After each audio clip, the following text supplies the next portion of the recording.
बाजार की गली में रेहड़ी का पहिया अचानक रुक गया। मैंने सब्जी का थैला संभाला तो पठान लड़के ने मेरी तरफ देखा। सब्जग आंखें, घनी दाढ़ी, सर पर पगड़ी। भाभी, ये वाला टमाटर मीठा है, ले लो। उसकी पश्तो मिला जला लहजा कान में उतर गया। मैंने टमाटर छुआ। उसकी उंगली मेरी उंगली से टकरा गई। गर्मी महसूस हुई। मैंने थैला नहीं हटाया। उसका नाम गुल खान था। कई हफ्तों से उसी कोने पर रेहड़ी लगाता था। पहले सिर्फ सब्जी तोलता था, फिर मेरा चेहरा याद रखने लगा। आज गली खाली थी। दोपहर का सन्नाटा। दुकानदार अंदर सो रहे थे।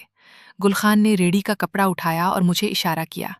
पीछे आ जाओ, वजन दुरुस्त कर दूं। मैं रेहड़ी के पीछे चली गई। जगह तंग थी। सब्जियों की महक और उसके जिस्म की गर्मी मिल गई। उसने मेरा हाथ पकड़कर तोलने वाला बॉट मेरे हाथ में दिया। मैंने पकड़ लिया। उसका हाथ मेरे हाथ पर रखा रहा। तुम रोज आती हो, उसने आहिस्ता कहा। मैंने जवाब नहीं दिया। वो मेरे करीब खड़ा हो गया। पगड़ी की खुशबू आ रही थी। उसने मेरे बालों को छुआ और मेरे माथे पर होंठ रख दिए, हल्के से। मैंने आंखें बंद कर ली। गली की गर्मी और भी करीब लगने लगी। रेहड़ी के पीछे छुपी उस जगह पर हमने एक दूसरे को महसूस किया। लकड़ी की सख्त सतह, सब्जियों की ठंडक और जिस्म की आग सब एक हो गए। सांस तेज चलने लगी। हमने एक दूसरे को दोपहर के सन्नाटे में कबूल कर लिया। बाहर कभी कभार साइकिल की घंटी बजती थी। अंदर सिर्फ हमारी सांसों का मेलाद था। कपड़े अधूरे रह गए।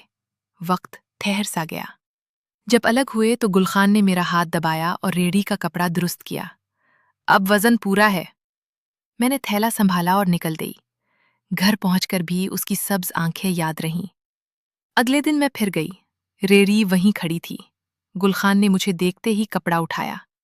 इस बार बातें कम हुई, कुर्बत ज्यादा। रेहड़ी के पीछे हमने फिर एक दूसरे को महसूस किया।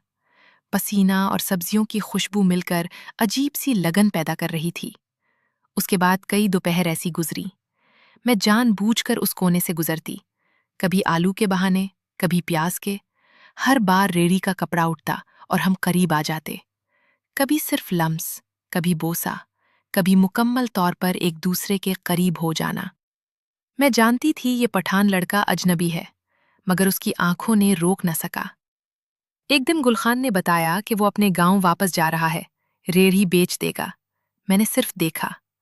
आखिरी दोपहर रेहड़ी के हमने आखिरी बार एक दूसरे को महसूस किया। शिद्दत ज्यादा थी, सांस भारी थी। जब अलग हुए तो उसने मेरा हाथ मजबूती से पकड़ा और छोड़ दिया। अल्लाह निगहबान। मैंने थैला उठाया और बगैर मुड़े चली गई। अगले दिन कोना खाली था। अब बाजार से गुजरती हूं तो वो कोना देखकर कदम तेज कर लेती हूं। कभी कभार रात को लेटी हुई पगड़ी की खुशबू और सब्ज आंखें याद आ जाती हैं। जिस्म की वो गर्मी। मैंने कभी किसी से नहीं कहा। यह किस्सा अब मेरे अंदर एक अधूरी सब्जी की टोकरी की तरह पड़ा है। न कभी तोली जाती है, न कभी बेची जाती है।